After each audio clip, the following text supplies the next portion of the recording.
Turn around when it is safe to do so.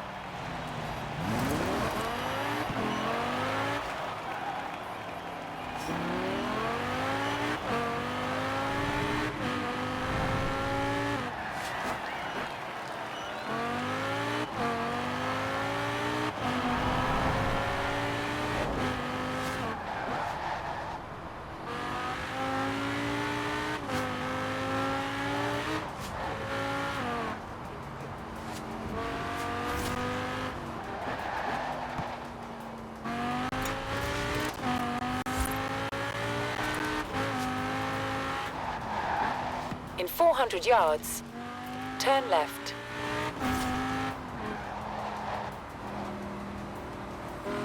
Turn left. In 200 yards, turn right. Turn right.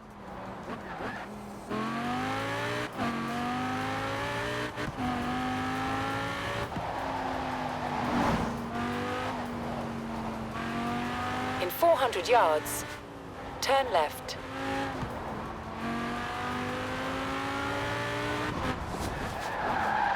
Turn left.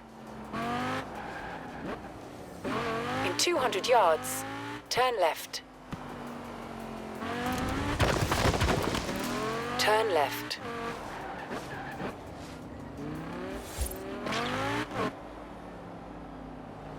You have arrived at your destination.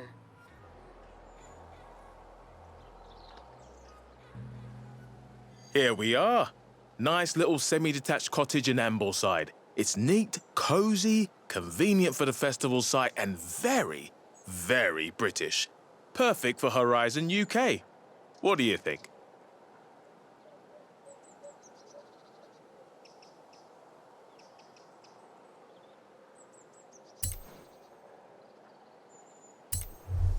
Excellent. I'll go sort the paperwork. This house has been on the market for ages. Great to see it in safe hands now.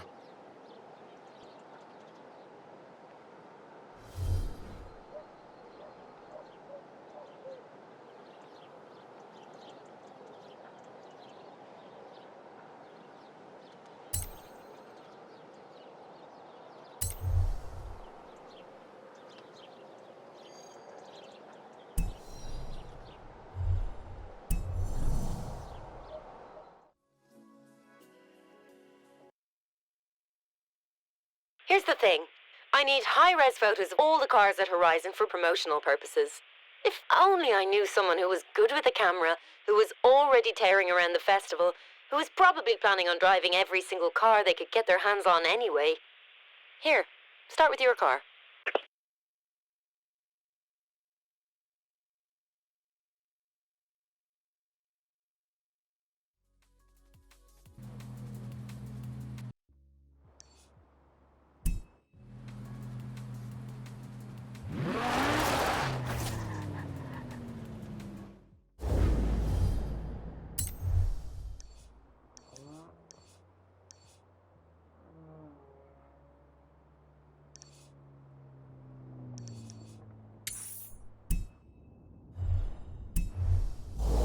Turn around when it is safe to do so.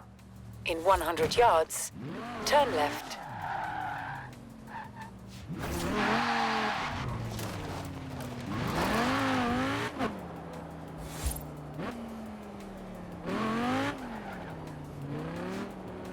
In 200 yards, turn right.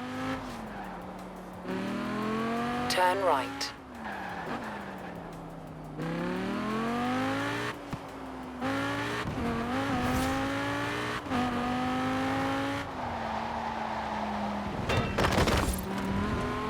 In 400 yards, turn left.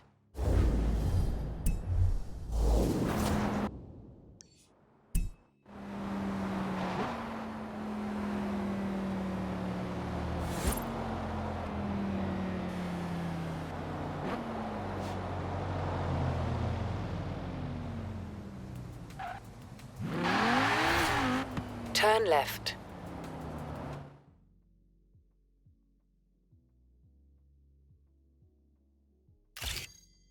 See? You're a natural.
Okay, Anna. I have plotted your route to a nearby race event.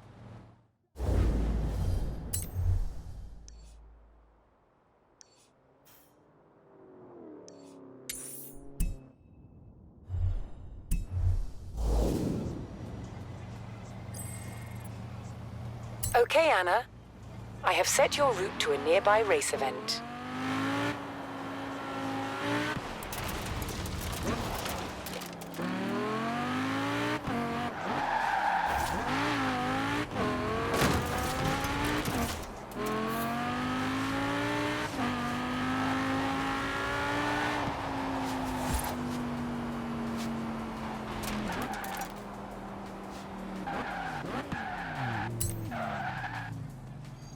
Welcome to the trial.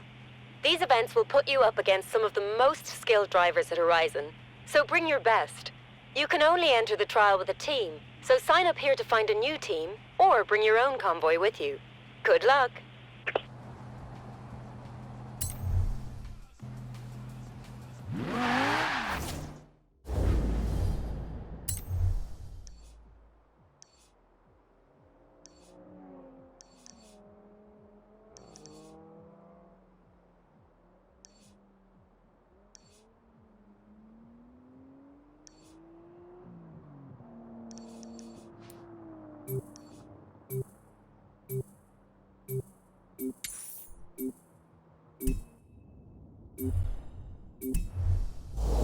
Turn around when it is safe to do so.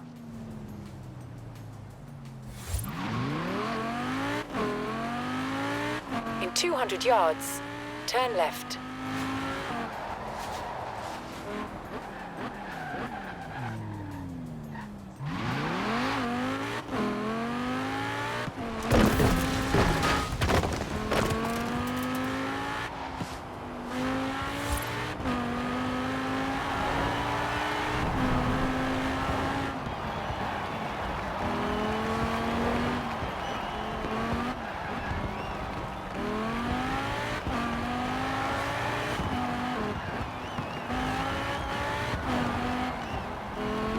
In 400 yards, turn left.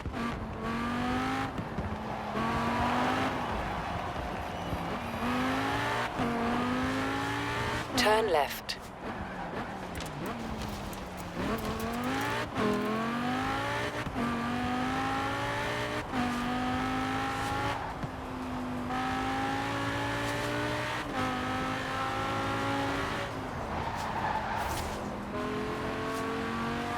In 400 yards, turn left. Turn left.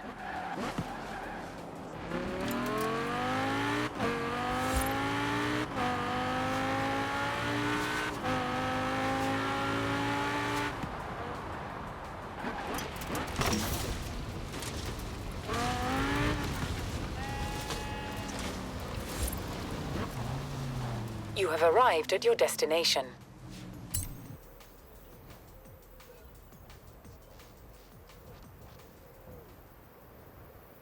You know all those shows on the telly where people move away from the city to live here? Well, you can see why, can't you?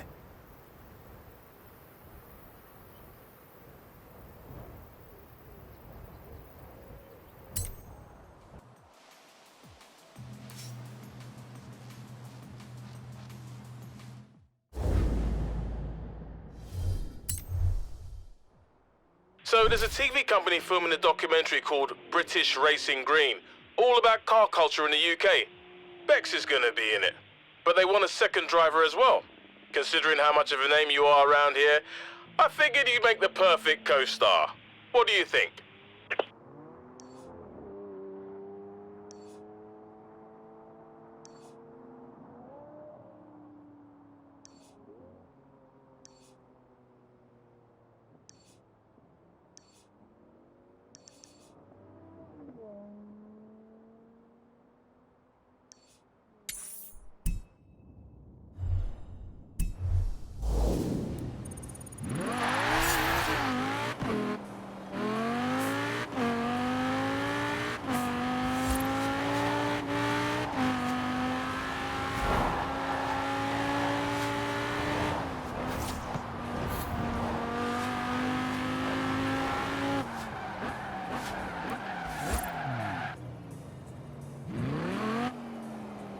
You have arrived at your destination.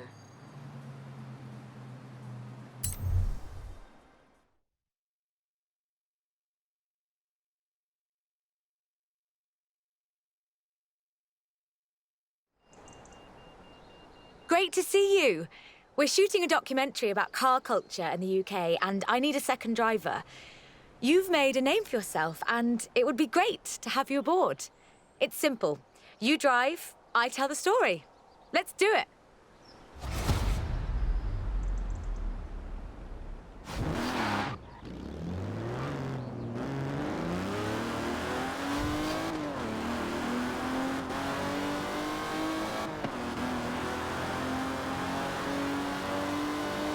From Aston Martin to McLaren and Bentley, Great Britain is home to over a century of automotive excellence. I'm Rebecca Dawson. Welcome to British Racing Green, a documentary celebrating that history. The Aston Martin DB5 Vantage was the quintessential Grand Tourer of the 1960s, combining British engineering and Italian design.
Welcome back, Anna.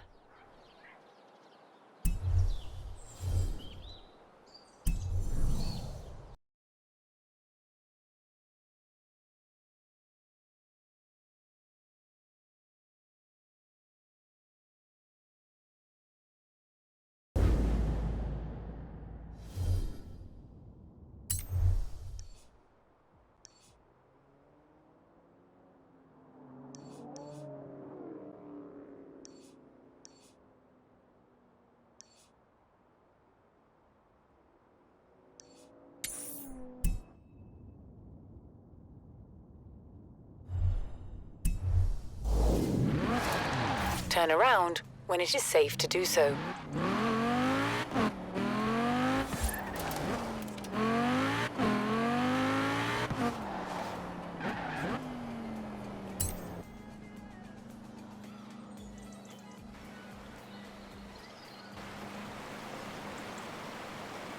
This is a lovely little village. I'd stop for a cup of tea and a cream bun every time if I could. But you're not winning any races that way.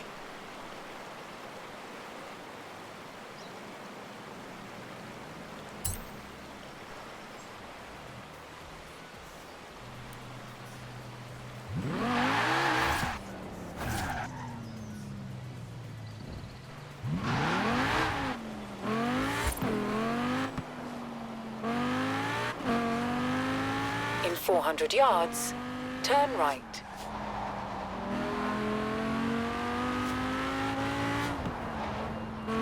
Turn right.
Turn around when it is safe to do so.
You have arrived at your destination.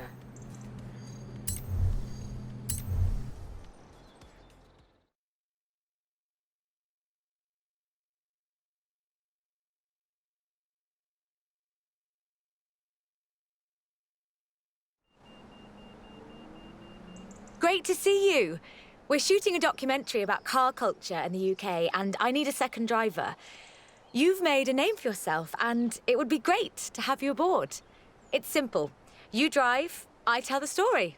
Let's do it.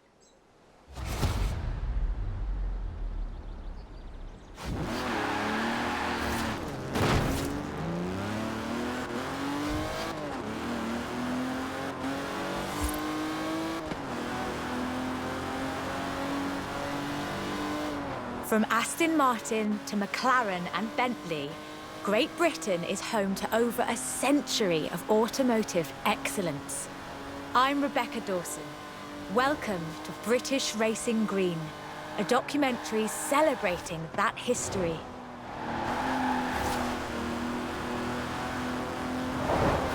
The Aston Martin DB5 Vantage was the quintessential Grand Tourer of the 1960s, combining British engineering and Italian design.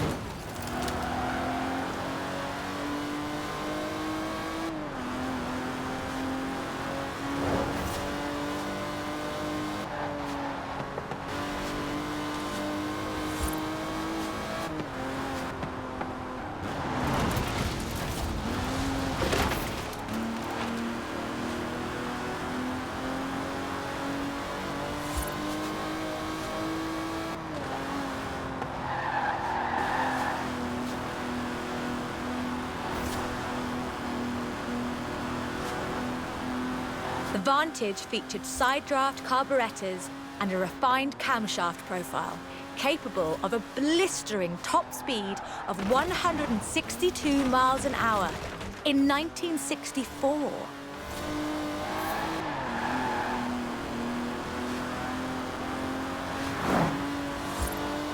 The clean lines of Superleggera's bodywork, reclining seats and wool carpets created a car that was luxurious as well as fast.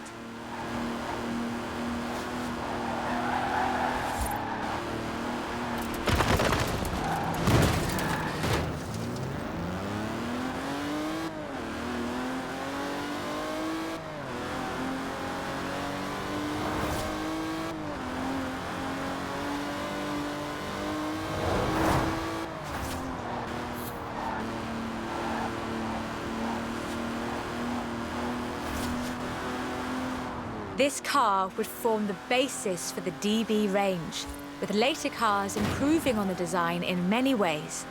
But none would ever achieve the sheer iconic perfection of the Vantage. In 200 yards, turn left. Turn left.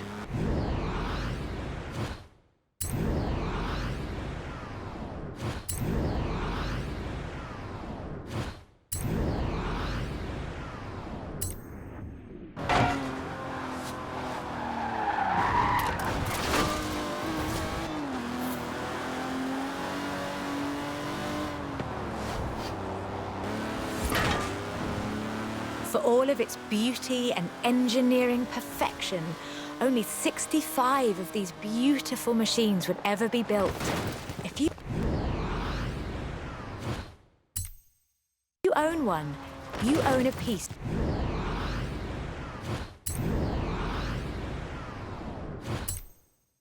of British history.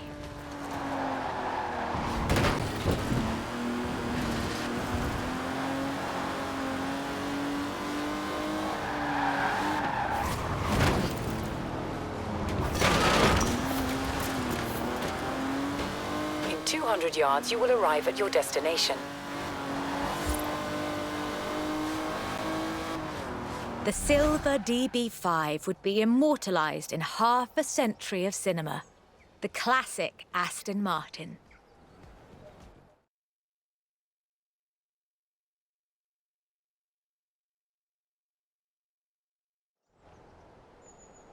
But in 2016, a new DB was unveiled, heralding the dawn of Aston Martin's second century. The DB11 is the first production turbocharged Aston Martin. But is it a worthy successor to that legacy?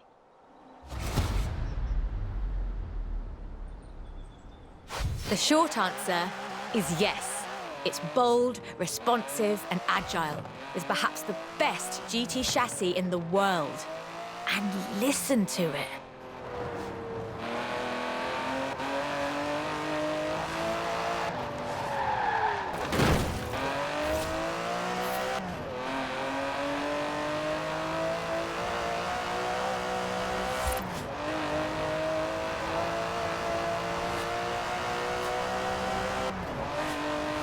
Able to hit 60 miles an hour in 3.5 seconds, the DB11's 5.2-litre twin-turbo V12 boasts a top speed of over 200 miles an hour.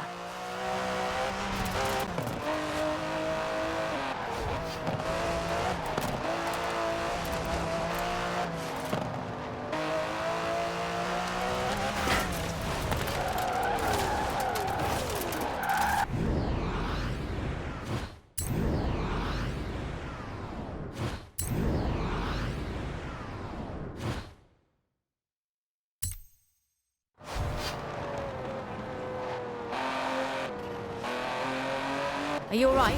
Take a moment, then let's do that bit again.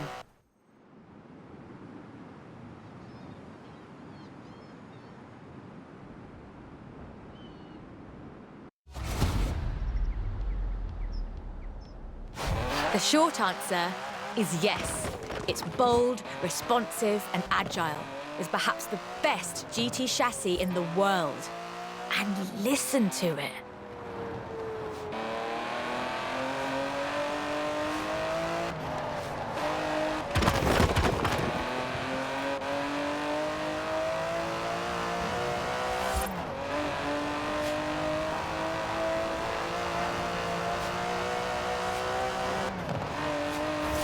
Able to hit 60 miles an hour in 3.5 seconds, the DB11's 5.2-litre twin-turbo V12 boasts a top speed of over 200 miles an hour.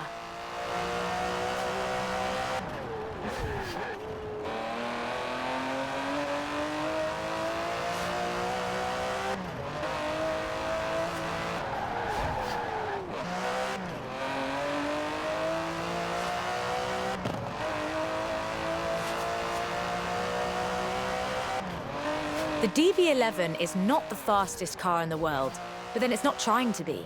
It's sophisticated, effortless luxury. It's an Aston Martin.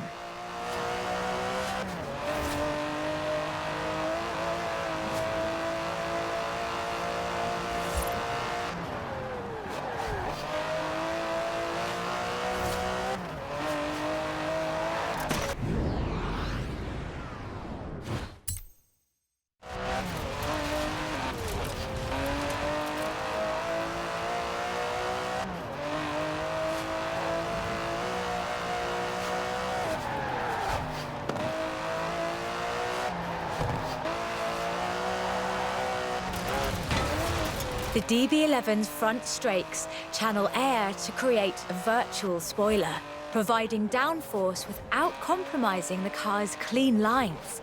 Brilliant.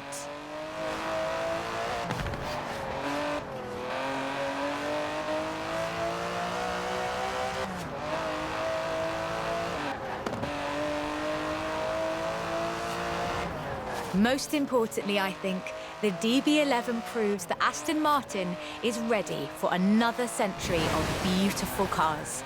And I can't wait.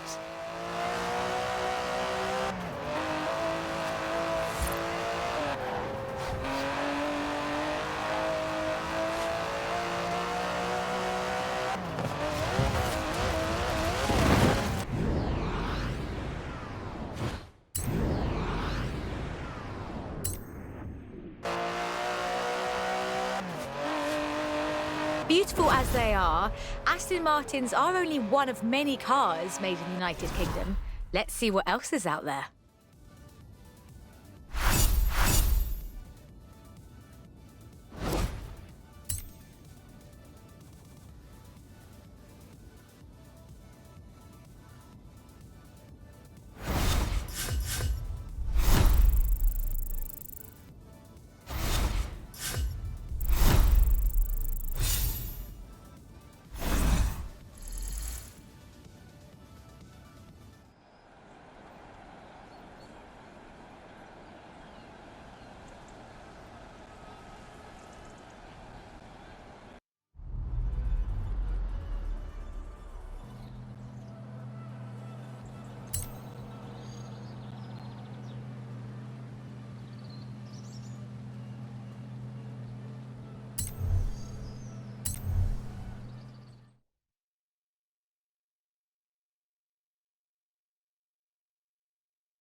This is shaping up nicely.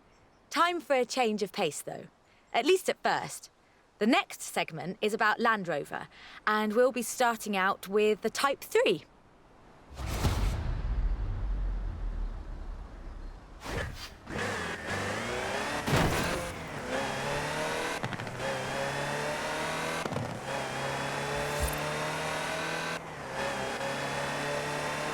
Land Rover, the British sports utility vehicle.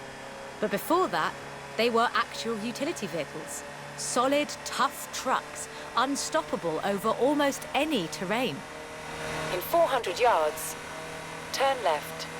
The Land Rover Type 3 marks the point where that shift begins, and we'll be looking at what that meant.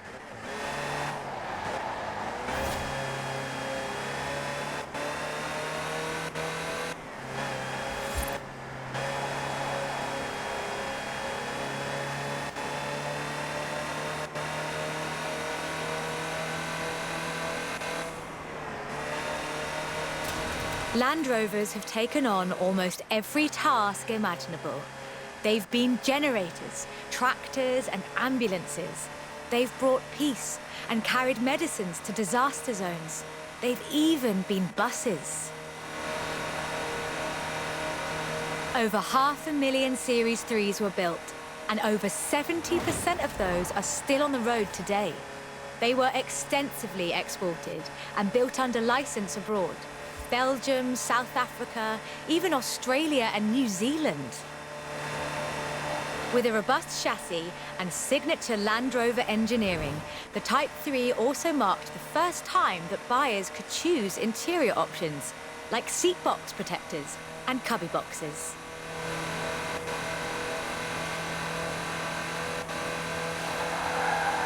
That trend continued, and by 1982, Land Rover were offering the county spec Type 3. Leisure drivers could choose from such luxuries as all-cloth seats, soundproofing and tinted glass. The trend was increasingly clear, and the future of the Land Rover was starting to take shape. If you squinted, you could already see the shape of the first sports utility vehicle, the Range Rover. While the stock Type 3 would never be particularly fast uphill, there is almost no hill that it couldn't climb. Or dam, for that matter, if you've put a proper winch on it.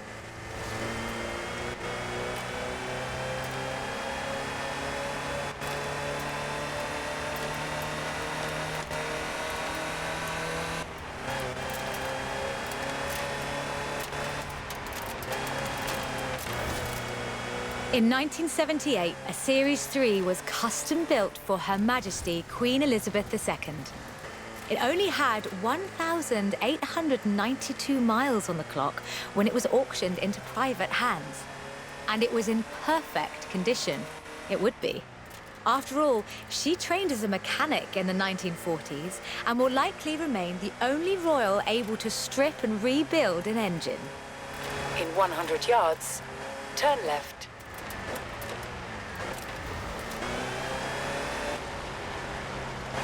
In 200 yards, you will arrive at your destination.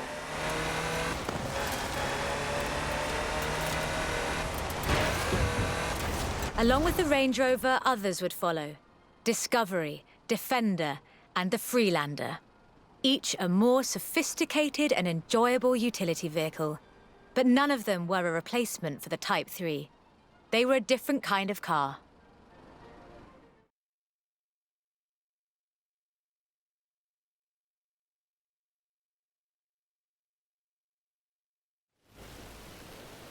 The Type 3 was arguably the first sports utility vehicle, an evolution of the design that would lead ultimately to this. The Bowler Nemesis, an off-road racing vehicle that turned into a production SUV, the Nemesis EXR. It sports a turbocharged 5-litre Land Rover Jaguar engine, crammed into a carbon fibre chassis with integral roll cage. It even has the grille, headlights and rear lights from a Range Rover.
If you want to see what the Type 3 would be like if it ever stopped doing important things, this is it. And it's beautiful.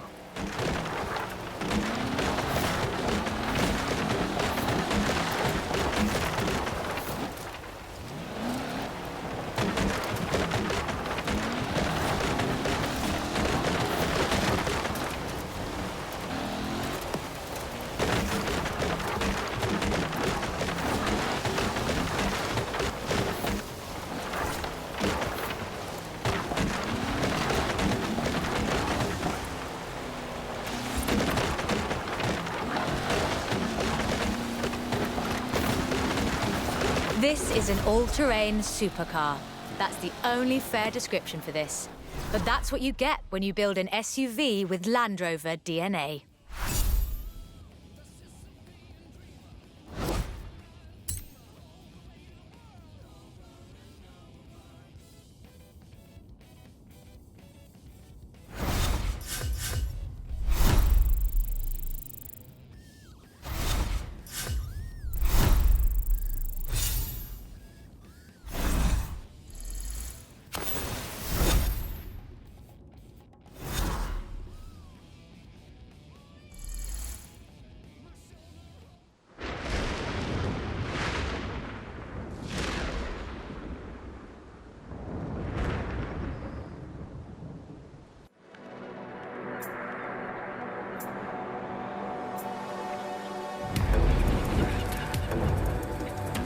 This is Fortune Island.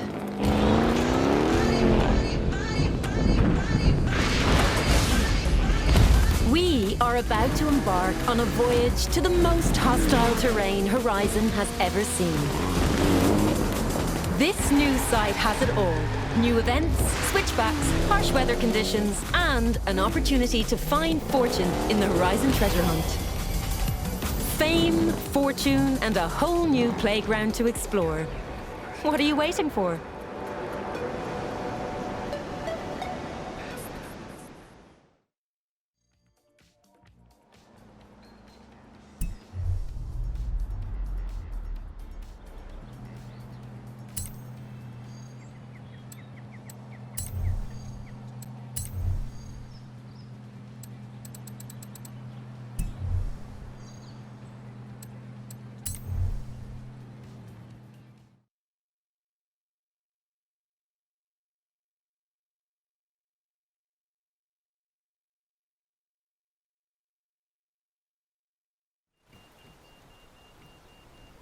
Hope you're enjoying yourself. I know I am.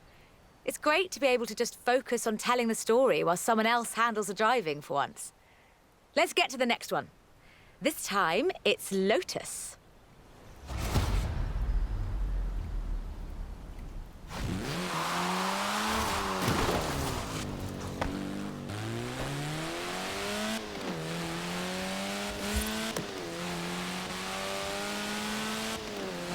Lotus Engineering Limited began as many stories in British engineering do. In an old barn. The first Lotus cars were offered as kits.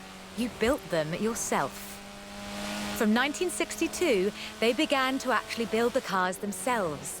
The Elan Sprint showed exactly what they intended to do. Built around a steel backbone with a fiberglass chassis, the Sprint weighed in at a meager 687 kilos parked on the curb. On the road, this translated into brilliant agility and fantastic performance.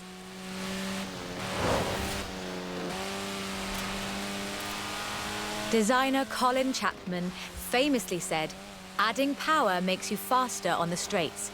Subtracting weight makes you faster everywhere." He knew what he was talking about.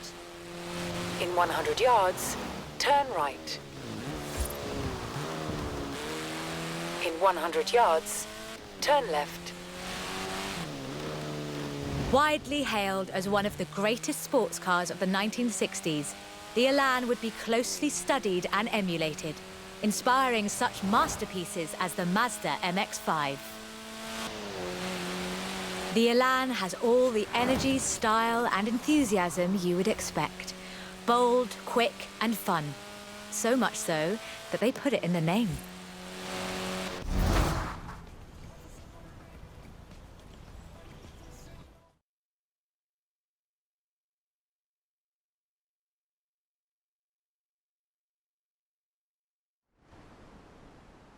The Elan Sprint was a financial as well as an engineering success for Lotus, validating their approach to design and resulting in a whole family of light, agile roadsters. Which brings us to this, the Lotus Exige. It's heavier than the Elan, admittedly, but it's faster. Much, much faster.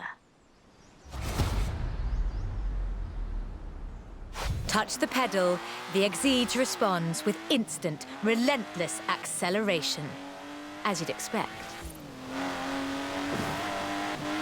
With a 0 to 60 time of 3.8 seconds and a top speed of 170 before upgrades and tuning, the Exige is uncompromising.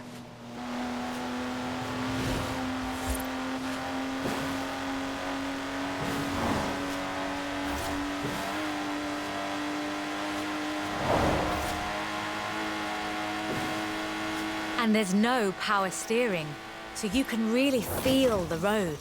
A genuinely thrilling drive, and one that isn't afraid to demand you take it seriously.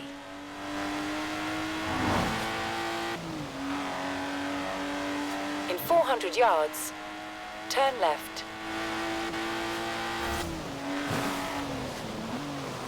Turn left.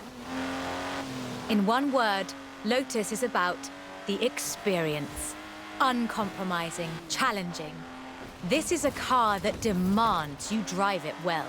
And when you do, you'll see what the fuss is all about.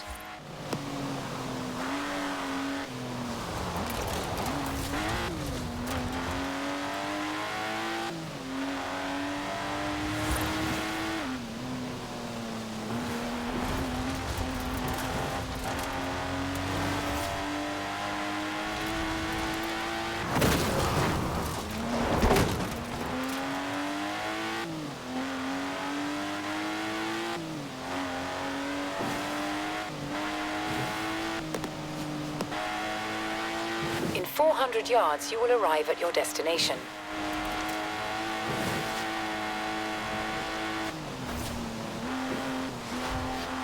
And with rumoured launches of 2 new cars in 2020, Lotus looks set to push the benchmark of the experienced sports car well into the next.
Done much rallying?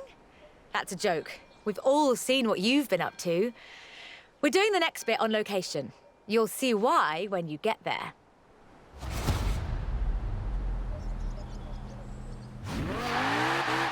Turn around when it is safe to do so.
In 400 yards, you will arrive at your destination.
Ford, that most American of cars. But the Ford Escort, oh, that's British. And more than that, the Escort would become for many synonymous with Group B. In the 70s, Ford had embraced that destiny so firmly that they'd begun their own championships to find new drivers. Drivers for cars like the RS 1800.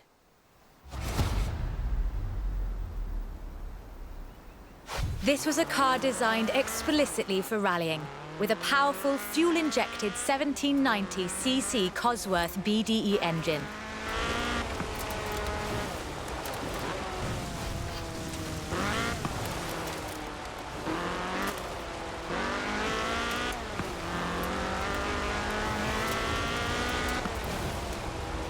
Homologation rules required that all cars entered into the group be production, so Ford built 200 of them.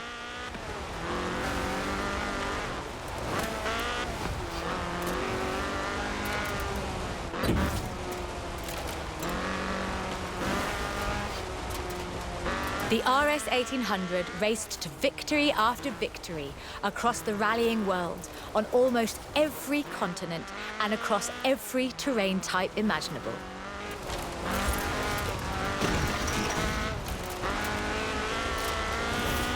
This car was basically unbeatable.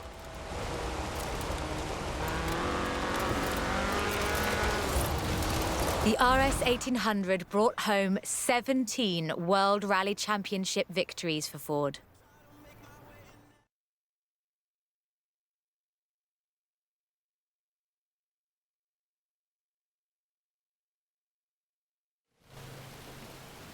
So, of course, Ford set out to design a better one.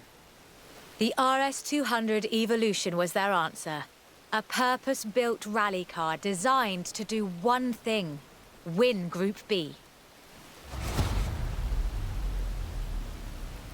With a 1.8 turbocharged Ford Cosworth BDT engine and all-wheel drive, the RS 200 had perhaps the best suspension platform of any car of its era.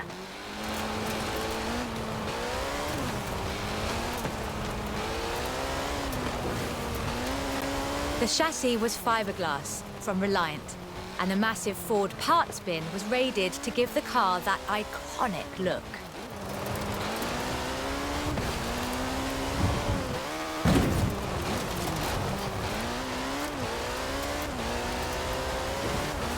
But while the car had potential, turbo lag at low RPM and a poor power-to-weight ratio meant that it never placed better than third.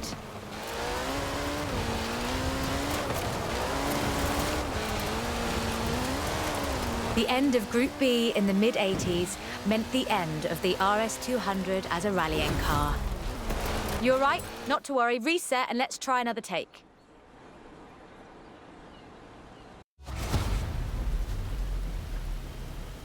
With a 1.8 turbocharged Ford Cosworth BDT engine and all-wheel drive, the RS 200 had perhaps the best suspension platform of any car of its era.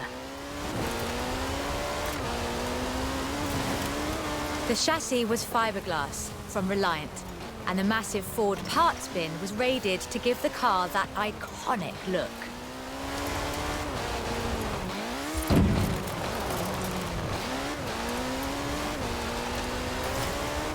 But while the car had potential, turbo lag at low RPM and a poor power-to-weight ratio meant that it never placed better than third. The end of Group B in the mid-80s meant the end of the RS200 as a rallying car.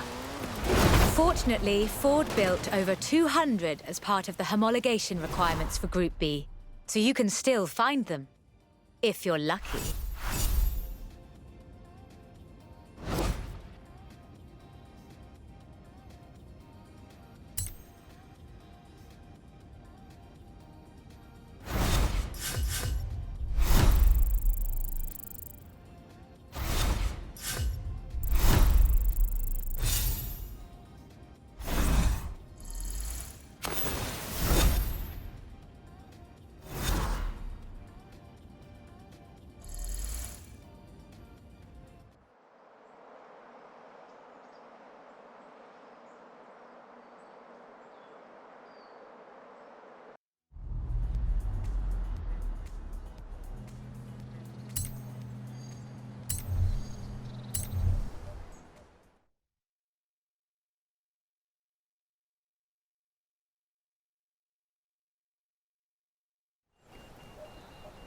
You know, I really like this car. Not that I'd want to drive it for too long. Squeeze yourself in there and let's see just how fast you can make it go. Which won't be too fast. But hey, I could be surprised. The Peel P50 has the dubious honour of being the smallest production car in the world. A one-door microcar coupe, featuring a 42cc air-cooled engine capable of a heinous 38 miles an hour. And a handle, so you can pick it up and carry it with you when you get to work.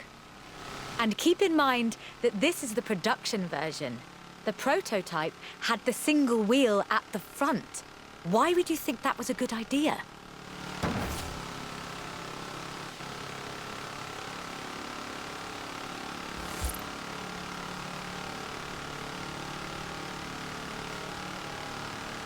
In 2010, though, production restarted at Sutton-in-Ashfield.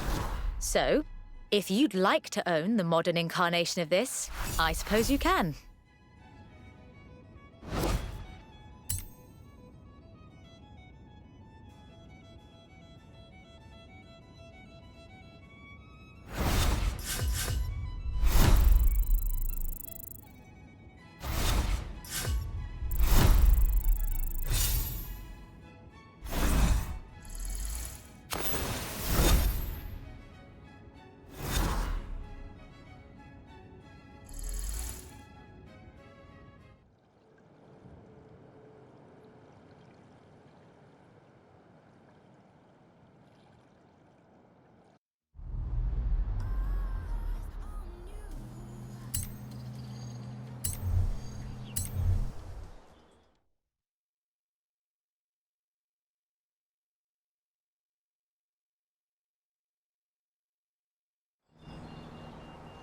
Hey there! How about a car with some actual legroom and some actual speed? This section's about what happened when McLaren decided to make a road car. You're going to enjoy this.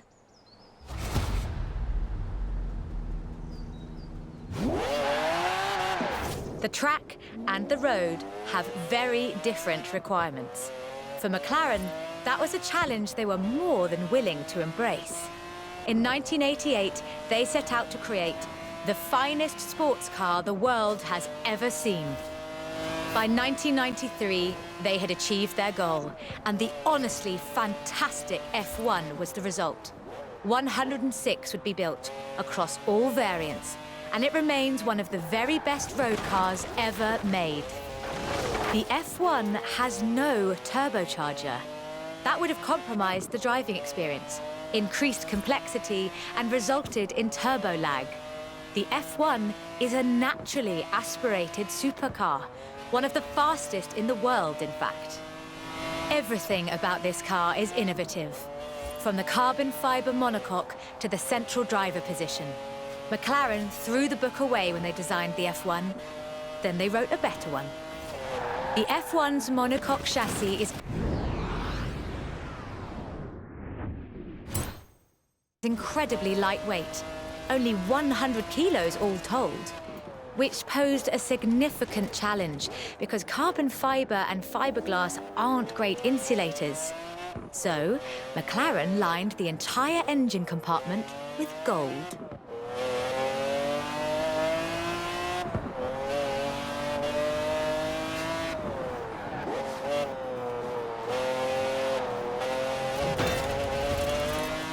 In 1998, the F1 prototype set the world record for fastest production car, a record that would stand for 2 decades until the Koenigsegg CCR claimed the crown. McLaren's racing heritage is so deeply ingrained in this machine that when they took it to Le Mans in 1995 and faced off against purpose-built racing machines, they won.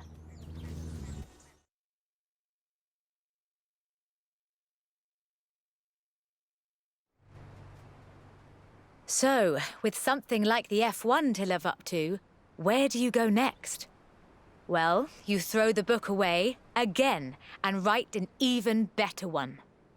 The result is the McLaren P1, a hybrid electric sports car that stands head and shoulders above the F1.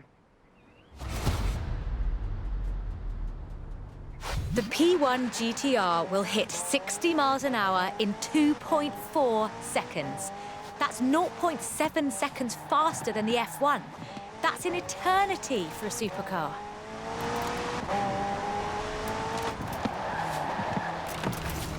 The car's blistering performance is delivered by a twin-turbo V8, supplemented by a McLaren ECU electric motor and instant power assist system. And they do mean instant.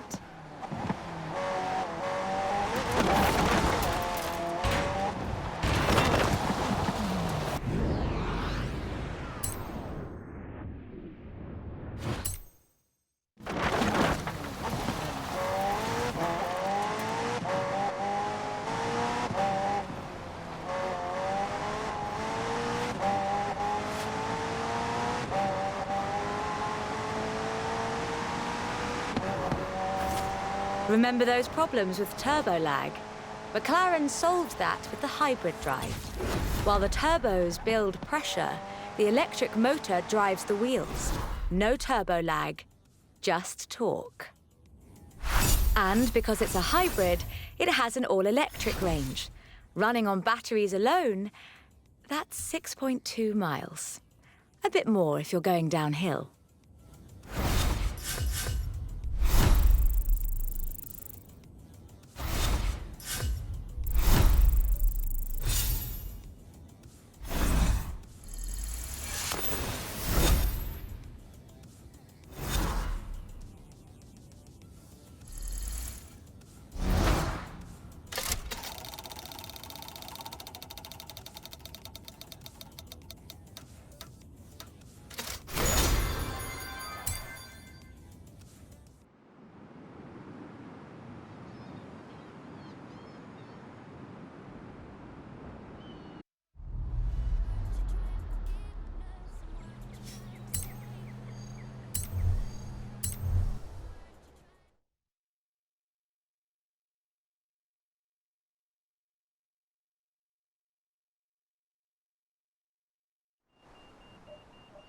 I quite like sleeper cars.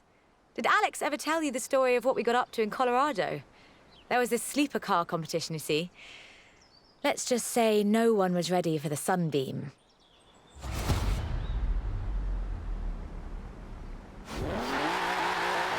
Lotus never quite let go of the upgrade game.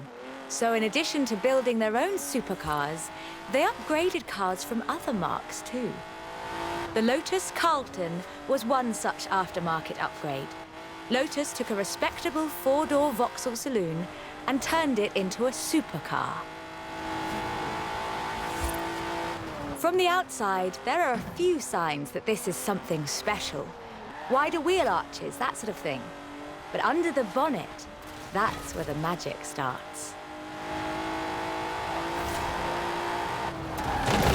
Engine capacity was increased to 3.6 litres, and twin Garrett T25 turbochargers were added. The engine block was reinforced, and new crankshafts were forged by Opel and machined in Germany.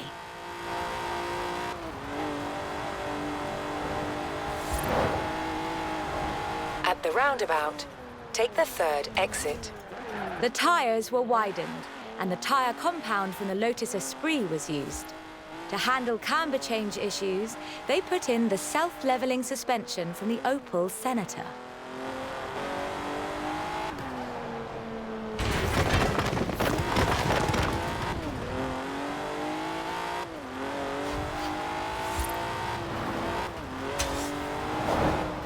The only upgrade they didn't put in was an electronic speed limiter.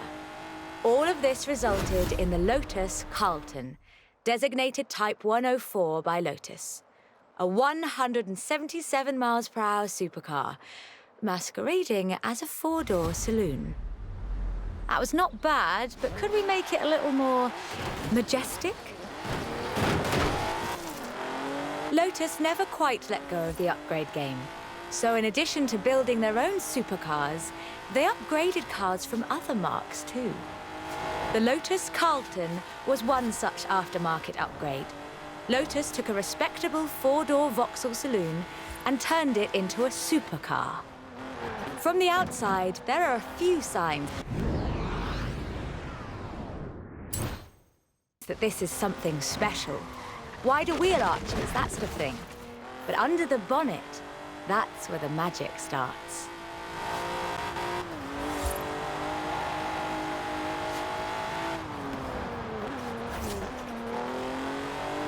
Engine capacity was increased to 3.6 litres, and twin Garrett T25 turbochargers were added. The engine block was reinforced, and new crankshafts were forged by Opel and machined in Germany.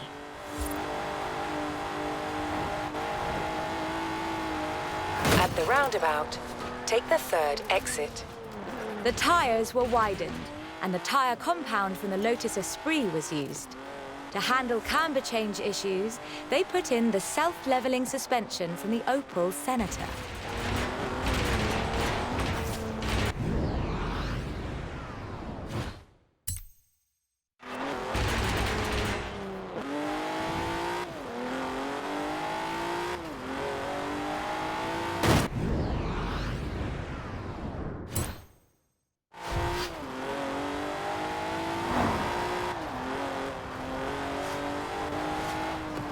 The only upgrade they didn't put in was an electronic speed limiter. All of this resulted in the Lotus Carlton, designated Type 104 by Lotus. A 177 miles per hour supercar, masquerading as a four-door saloon. We'll reset and take that section again. Lotus never quite let go of the upgrade game. So in addition to building their own supercars, they upgraded cars from other marques too. The Lotus Carlton was one such aftermarket upgrade. Lotus took a respectable four-door Vauxhall saloon and turned it into a supercar. From the outside, there are a few signs that this is something special. Wider wheel arches, that sort of thing. But under the bonnet, that's where the magic starts.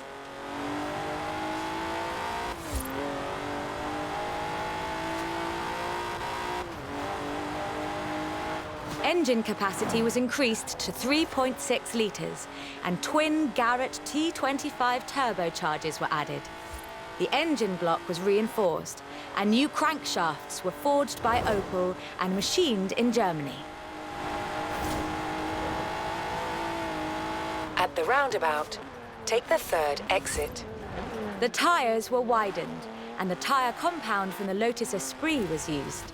To handle camber change issues, they put in the self-leveling suspension.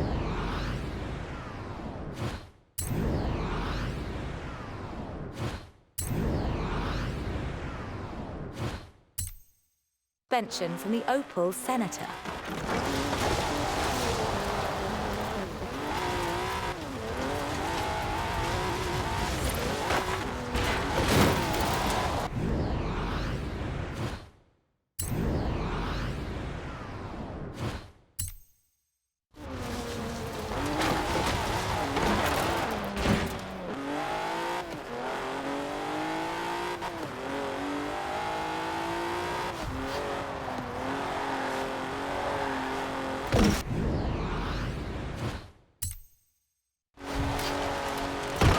The only upgrade they didn't put in was an electronic speed limiter.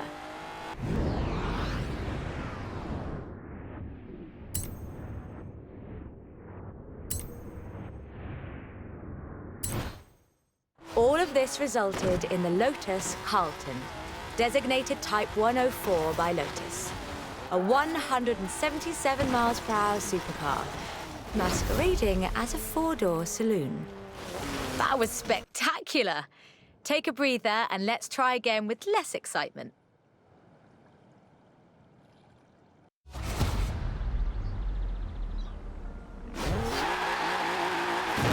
Lotus never quite let go of the upgrade game. So in addition to building their own supercars, they upgraded cars from other marques too. The Lotus Carlton was one such aftermarket upgrade. Lotus took a respectable four-door Vauxhall saloon and turned it into a supercar. From the outside, there are a few signs that this is something special. Wider wheel arches, that sort of thing. But under the bonnet, that's where the magic starts.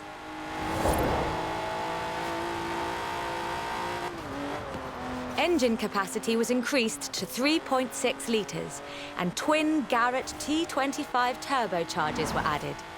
The engine block was reinforced, and new crankshafts were forged by Opel and machined in Germany.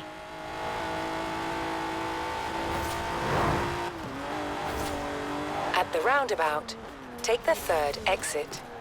The tyres were widened, and the tyre compound from the Lotus Esprit was used. To handle camber change issues, they put in the self-leveling suspension from the Opel Senator.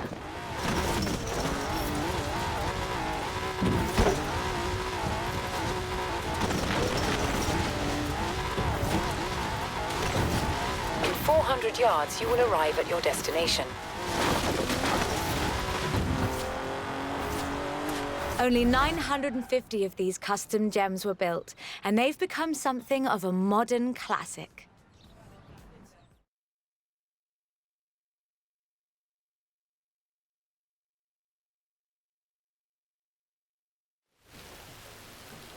The Lotus Carlton was an example of how to turn a saloon into a supercar, but that's not the only thing Lotus got up to. In 1979, Chrysler approached Lotus to create a strict rally version of their Sunbeam three-door hatchback. Lotus, as you might imagine, rather enjoyed the challenge. They took the rear-wheel drive hatchback and changed everything that matters. They stiffened the suspension, improved the anti-roll bars, and widened the transmission tunnel.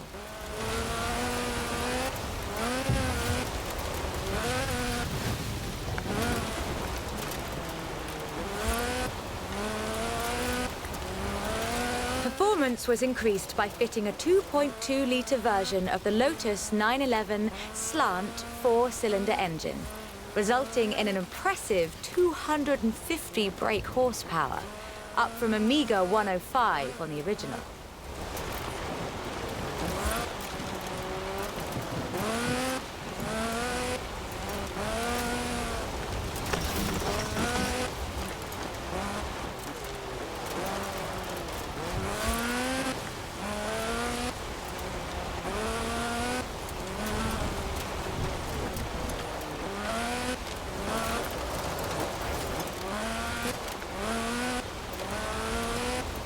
The Lotus Sunbeam was revealed to the public in 1979 in Geneva to widespread praise in the motoring media.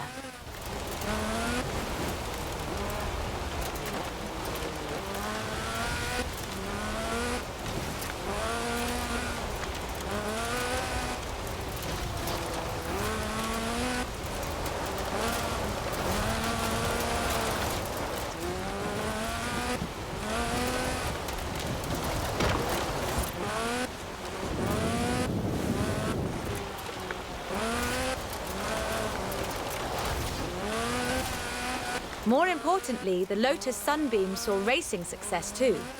In 1980, Henri Toivonen won the 29th Lombard RAC Rally in his Sunbeam.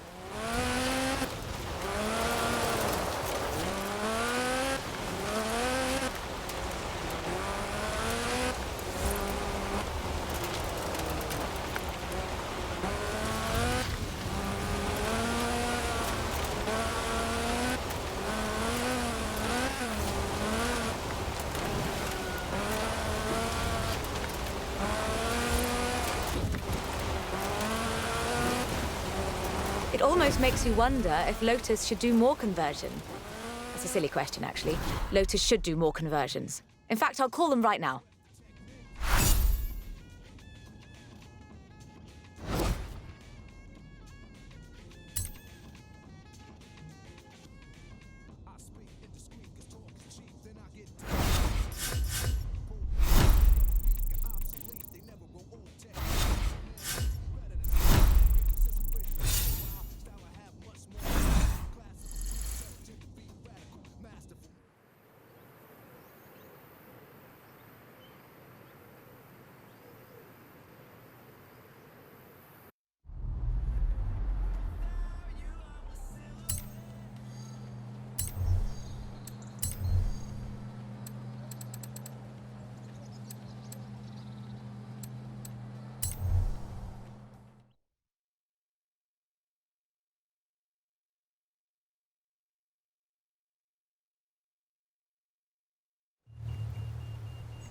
I honestly think these might be some of the most beautiful cars in the world.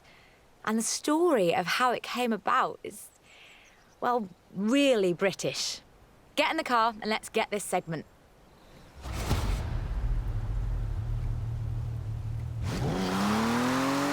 Jaguar is a bit of a favourite of mine. The company is almost 100 years old and was originally founded to build sidecars for motorcycles. But this is the car that really set the bar, I think. The 1961 E-Type. When he saw it, Enzo Ferrari called it the most beautiful car in the world. High praise indeed. He wasn't alone in his admiration. Accolades have followed this car ever since. It's been in movies, comics, games, and TV shows. Unlike some later cars in the marque, it wasn't just looks though. The E-Type was light and fast. It would do 153 miles an hour and stopped on innovative four-wheel brakes that were better than anything Ferrari or Porsche or even Mercedes-Benz had.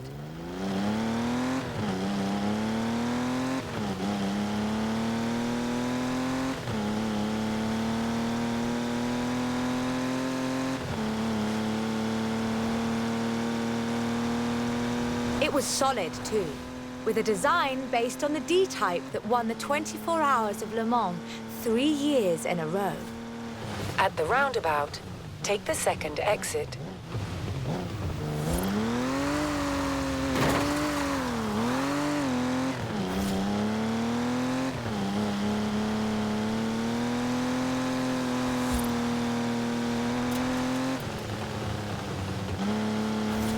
Anyone who owns an E-Type will tell you that the key to their reliability is to drive them regularly, as if you'd need the excuse.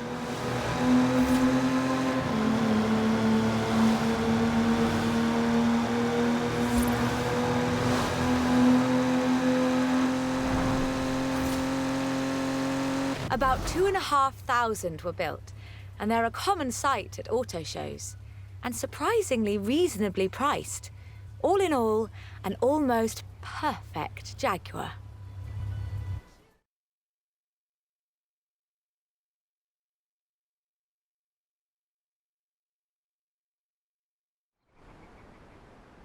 The E-Type was the successor to the Le Mans winning D-Type. But what would that look like if Jaguar designed it today? In 2013, Jaguar answered that question with the F-Type Project 7, a spiritual successor to the E-Type, and designed from the ground up to be the purest, most enjoyable Jaguar yet. The car's heritage is proudly displayed in the gorgeous D-type curves and the distinctive aero hunch behind the driving position. But like the E-type, it's not just a pretty face.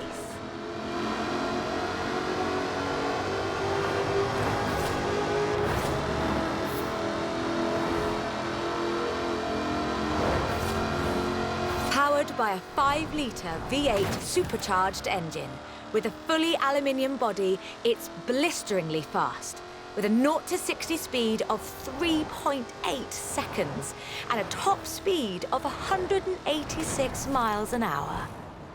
A car as beautiful as this must surely have been a carefully authored design. Actually, it started as a sketch by designer César Pierri, thrown together one Friday in his free time.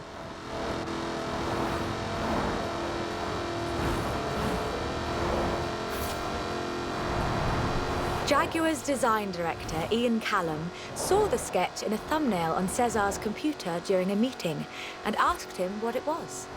The rest is history.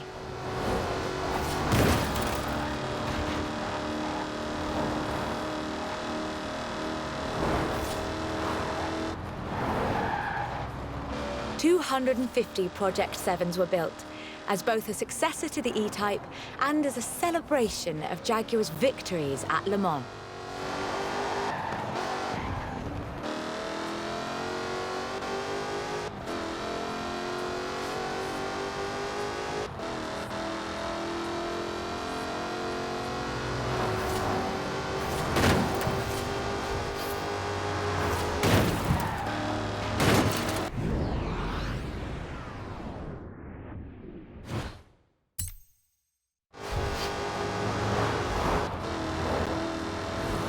I think I speak for all of us when I say, thank heavens for César's Friday afternoon doodle.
We're almost done, but we've saved the good stuff for last. A spot of rallying in the most British car of them all. Get in, strap in, and let's nail this one.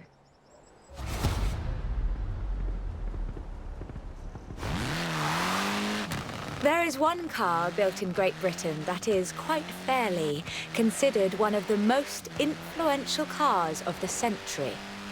In 100 yards, turn left. It's a surprisingly spacious little city car with a side-mounted engine. It's an icon of popular culture. It's been built on every continent where there's a car factory.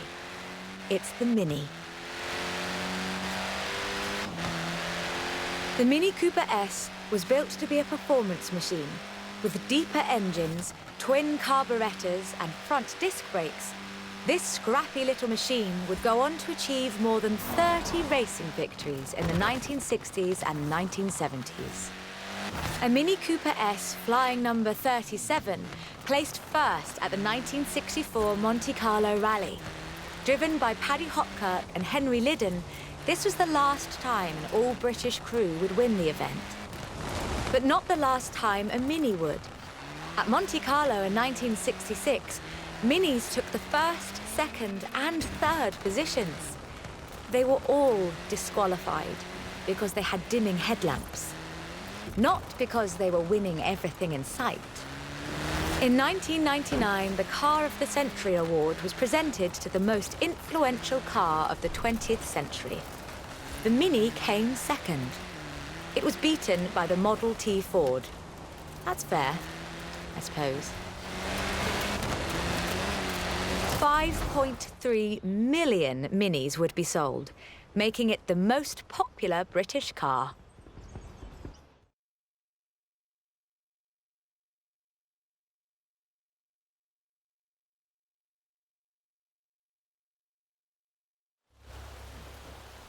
And then in 2000, BMW resumed production of the Mini, breathing new life into the iconic marque.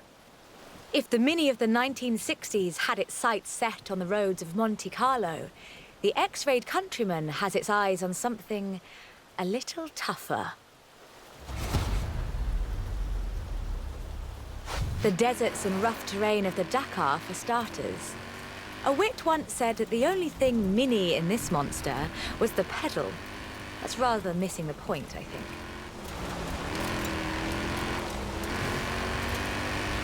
The X-rayed Countryman is much, much bigger than the Mini Cooper. It has to be. A stage of the Dakar demands literally tons of gear. You could call it a tank. It does rather sound like one.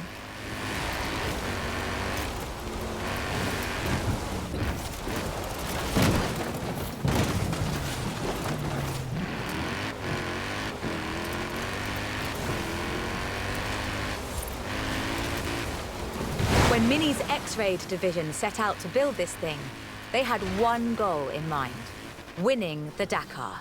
And they did, every year, from 2012 to 2015.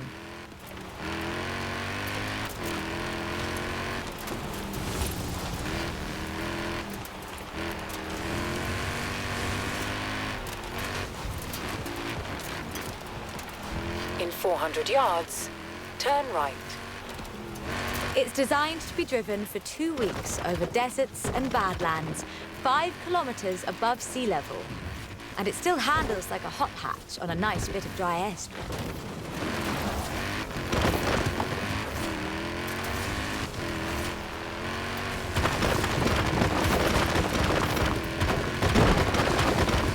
Owners come and go.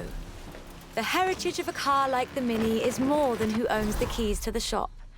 I fully expect to see Mini's wings flying for another century.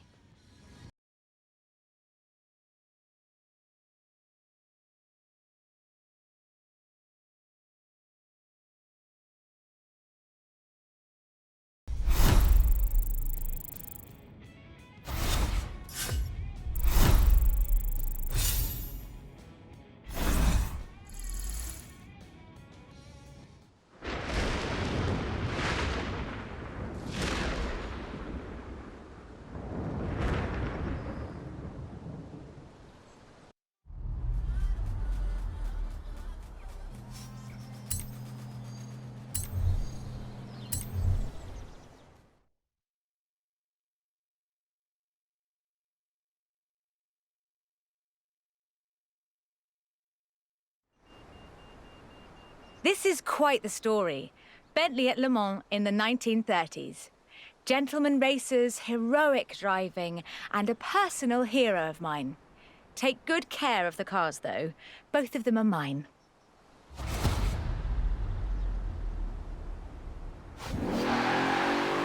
Bentley.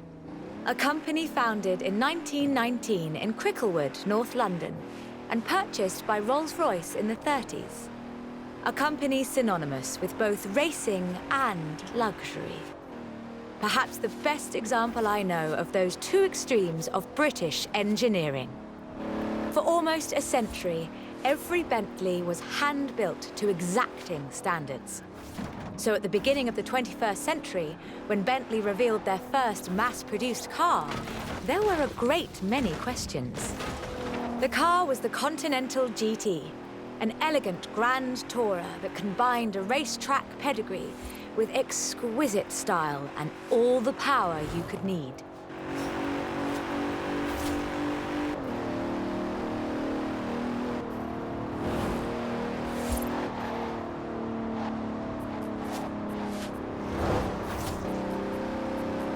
The move to mass production has done nothing to blunt the Bentley experience.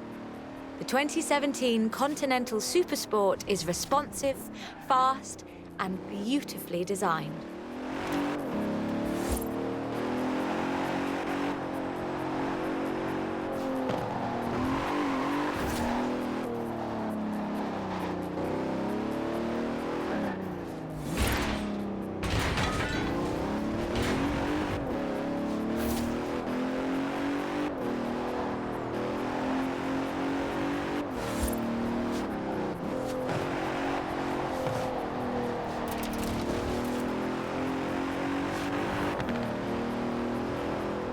It brings together all-wheel drive, carbon fiber bonnet sides and side skirts to create the most powerful, performance-focused car the company has ever built.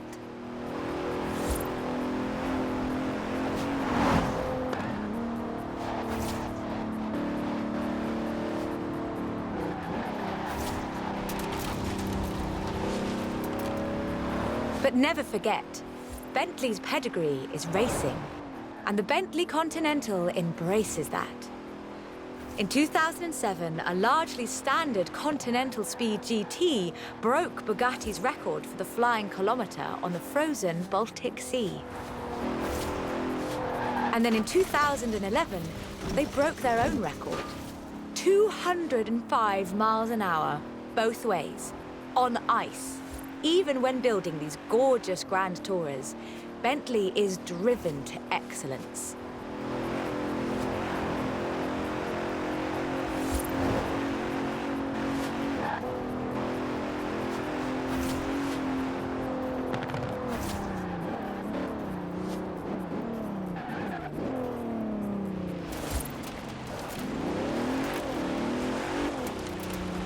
Today, Bentley means modern, peerless luxury and elegance. But that's far from the full story.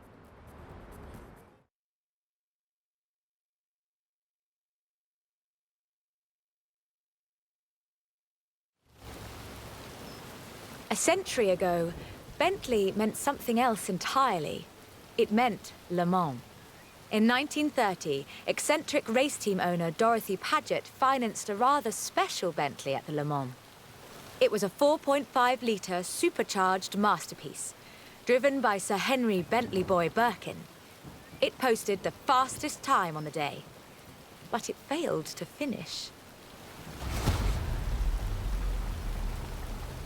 But what a race it was. Sir Henry's courageous driving forced Rudolf Caracciolla's 7-litre Mercedes out of the race at the cost of his own victory. But in doing so, he handed the day to the Bentley Sixes.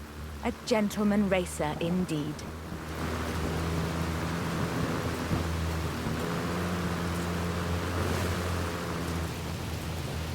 Sir Henry knew he didn't have anything to prove. In 1929, the adventurer Mrs. Mary Victor Bruce had already driven the resolutely modern 4.5-litre Bentley at Montlhéry, setting distance, speed, and endurance records.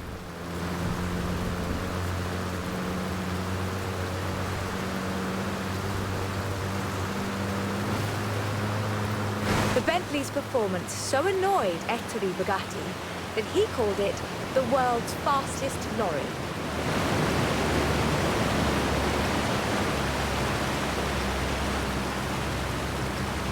I know you want more time in that car, but we really do need to get this shot today.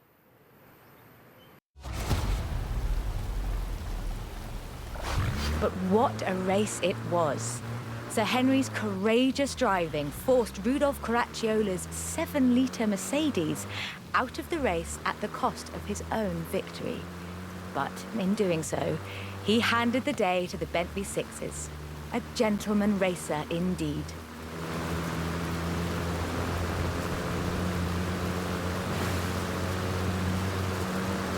Sir Henry knew he didn't have anything to prove.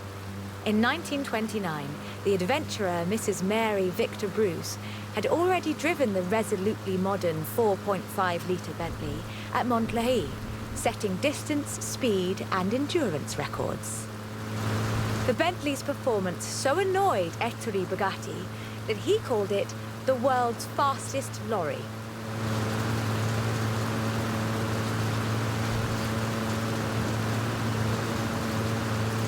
The blower had the last laugh, though. In 2012, it was sold at auction for over £4 million, which is more than enough to buy a Veyron and a racing truck, if you're keeping score.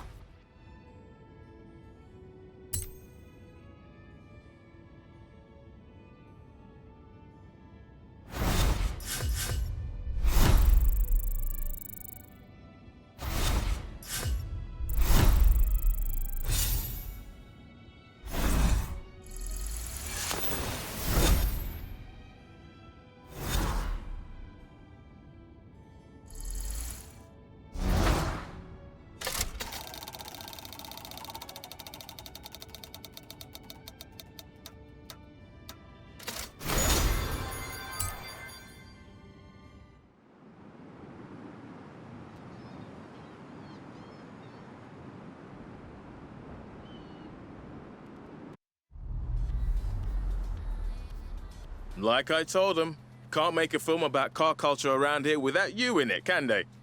I'll let you know if they need you back.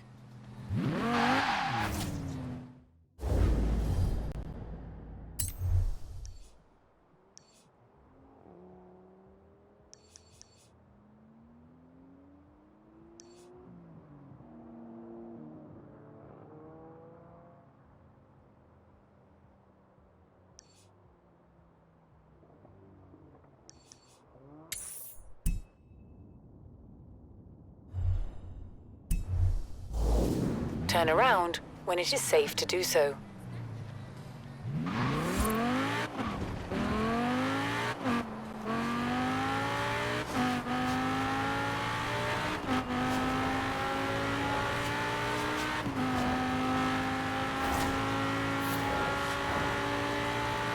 In 400 yards, turn left.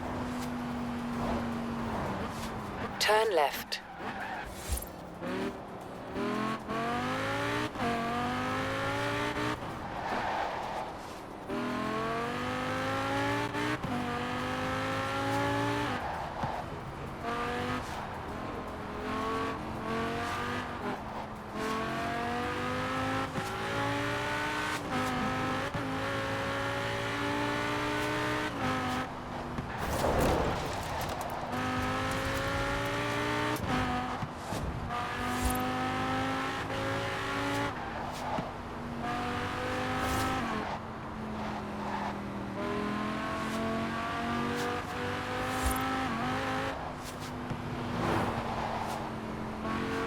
In 400 yards, turn right.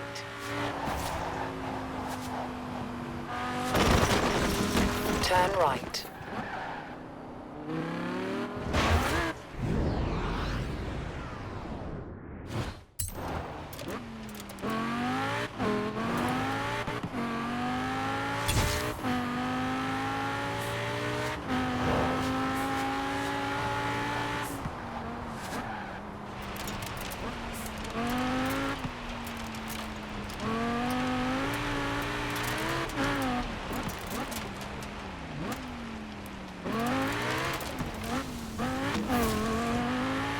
In 400 yards, turn left.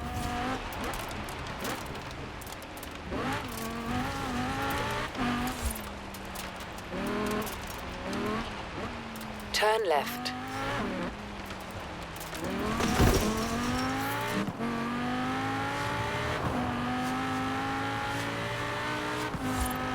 In 400 yards, you will arrive at your destination.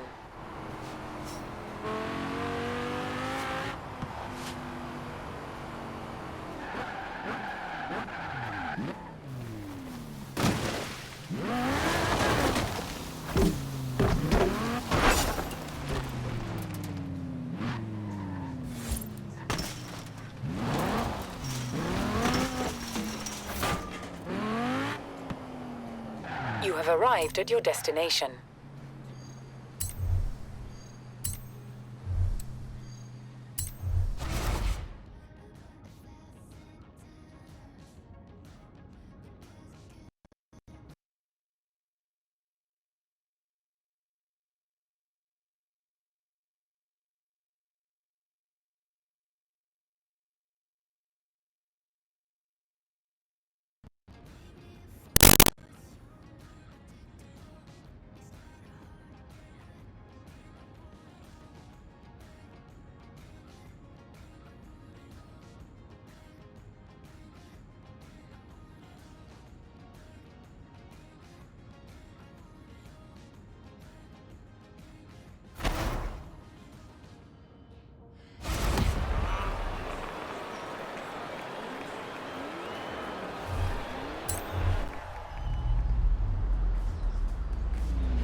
Which leaves us with the 12 best road racers at the festival, all competing to be crowned the new road racing champion at Horizon.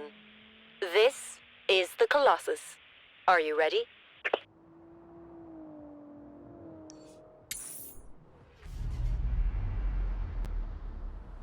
Turn around when it is safe to do so.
That was amazing! I don't think Rebecca could have found a better road racer if she tried. So, tell me, how does it feel to be Horizon's new road racing champion?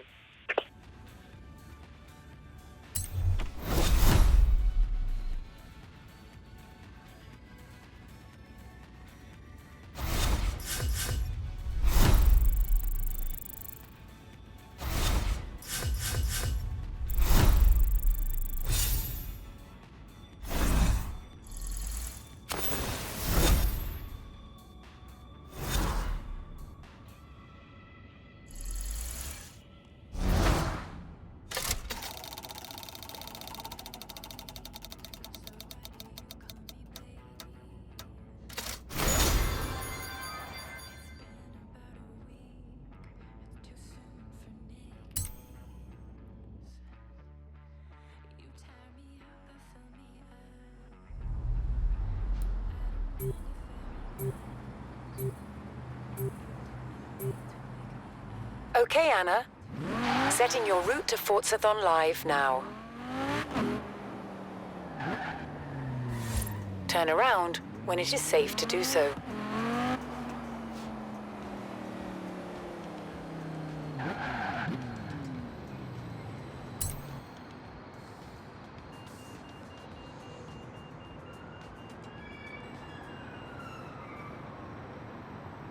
Welcome to Edinburgh, greatest city in the world. Grab yourself some fish and chips, some salt and sauce, and make yourself at home.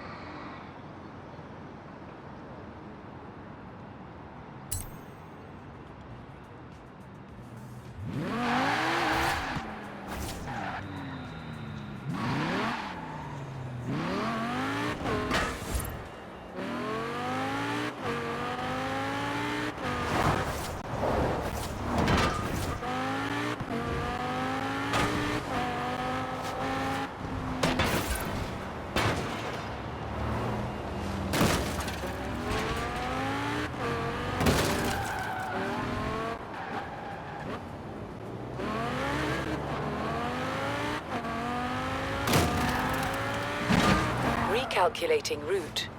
In 200 yards, turn right.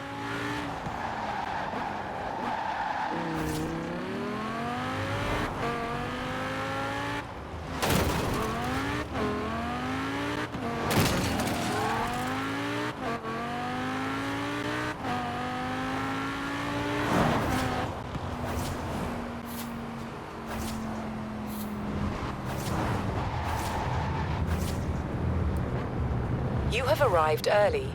Forzathon Live will begin soon. At the roundabout, take the second exit.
Forzathon Live, starting in 5, 4, 3, 2, 1, go!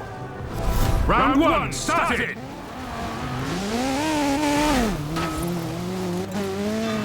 Turn around when it is safe to do so.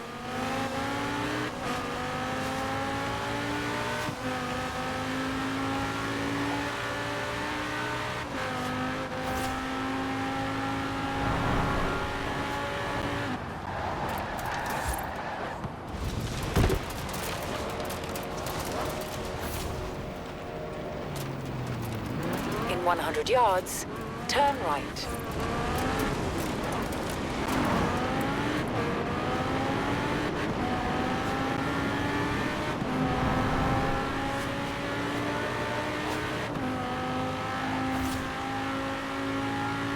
At the roundabout, take the first exit.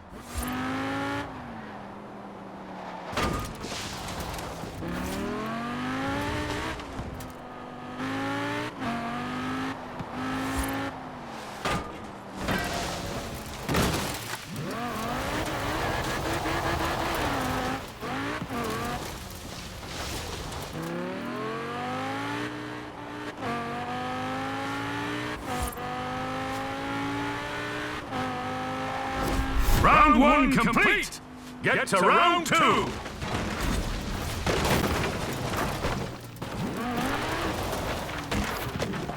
Turn around when it is safe to do so.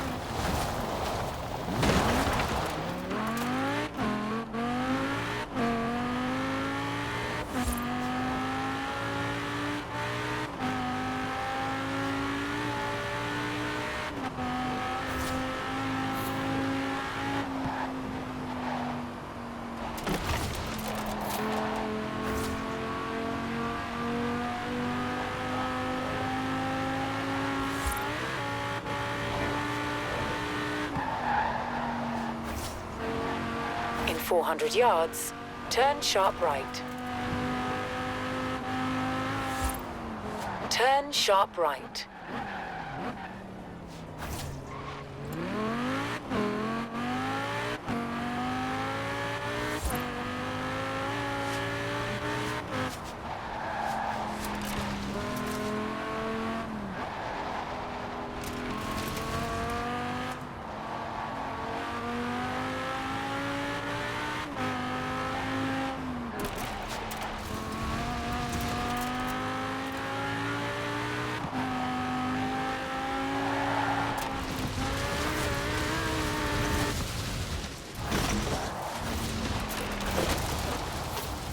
In 400 yards, turn left. Turn around when it is safe to do so. In 200 yards, turn left. Turn left.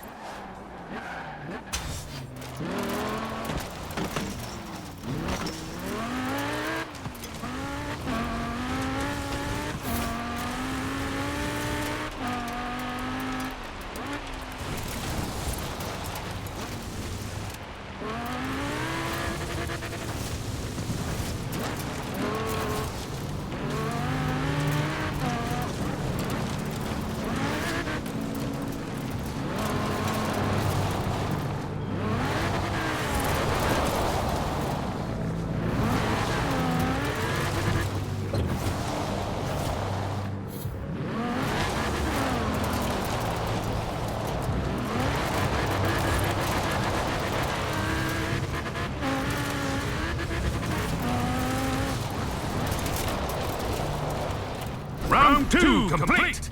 Get to round 3!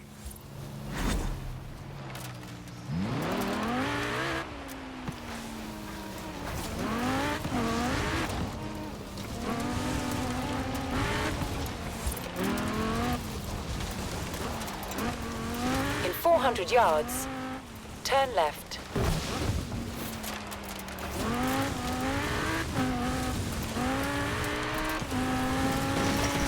Turn left.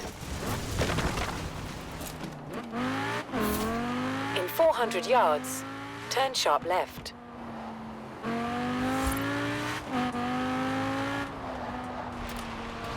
Turn sharp left.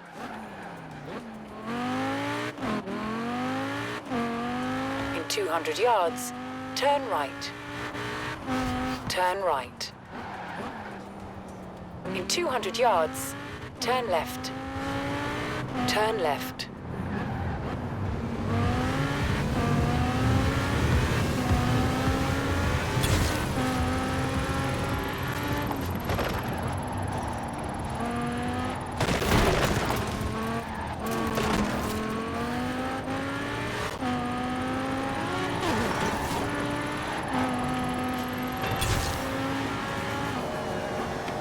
Turn around when it is safe to do so.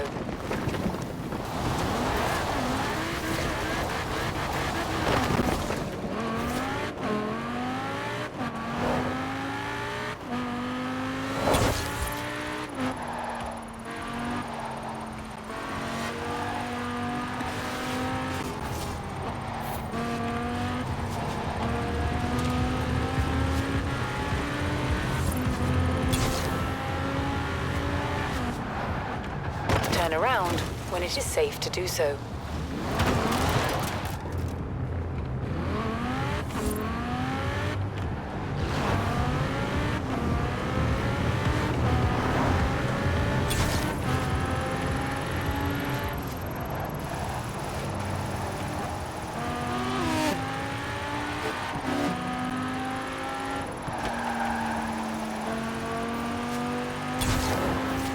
Round 3 complete!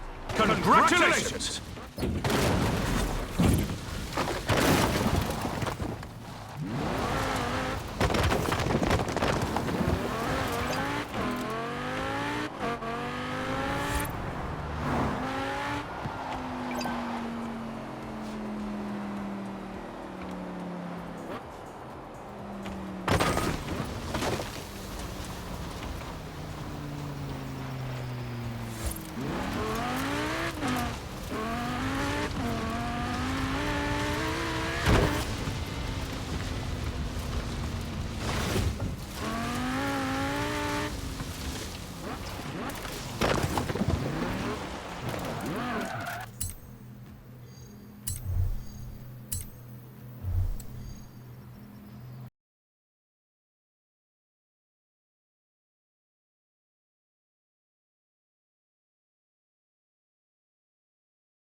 200 yards, turn left.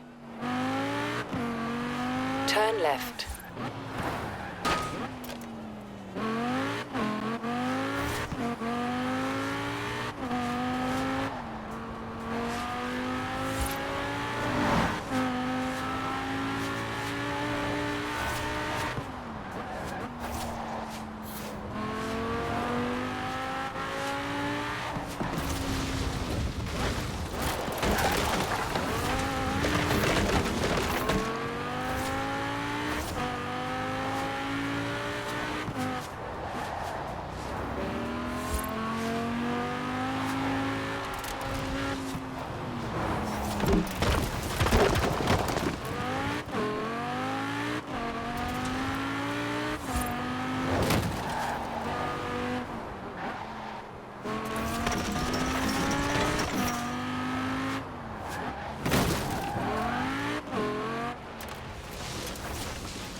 In 400 yards, turn left. Turn left.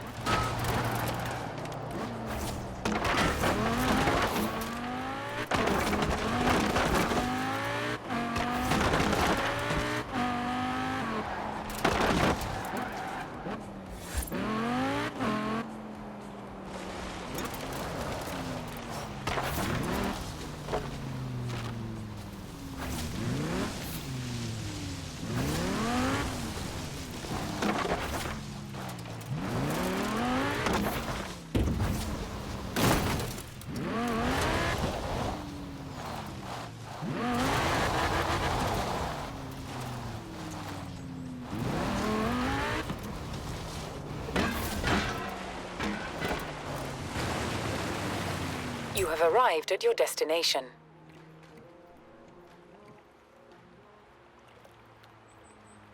The Roman history of Britain is actually fascinating if you look into it. And if you do, maybe you could come and tell me some of it, because I haven't got a clue.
400 yards, turn right.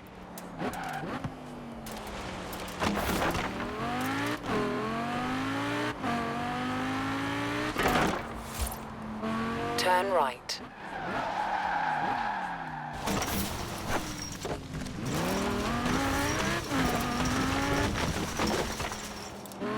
In 200 yards, turn right. Turn right.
In 400 yards, turn right.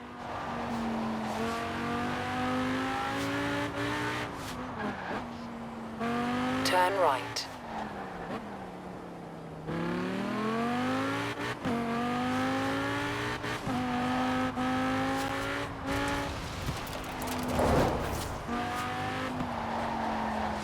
In 400 yards, turn right.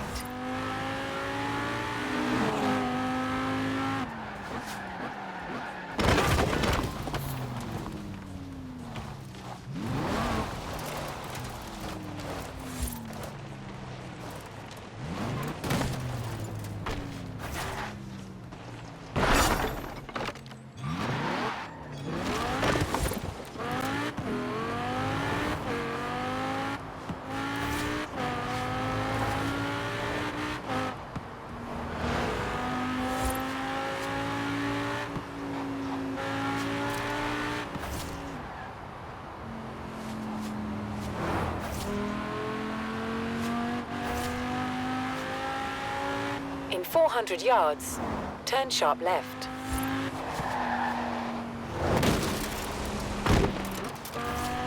Turn sharp left.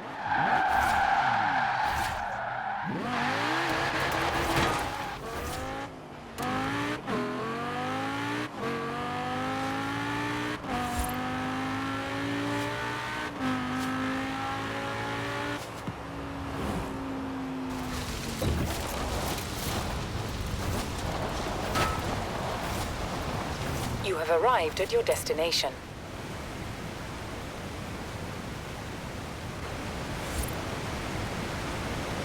Derwent Whitewater.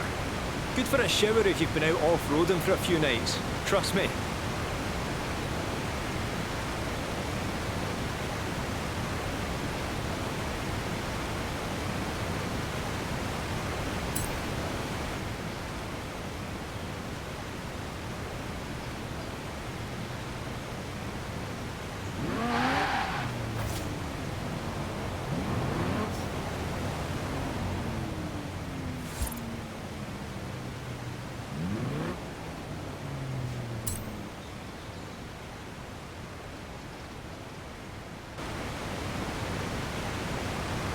Derwent Whitewater. Good for a shower if you've been out off-roading for a few nights. Trust me.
Turn around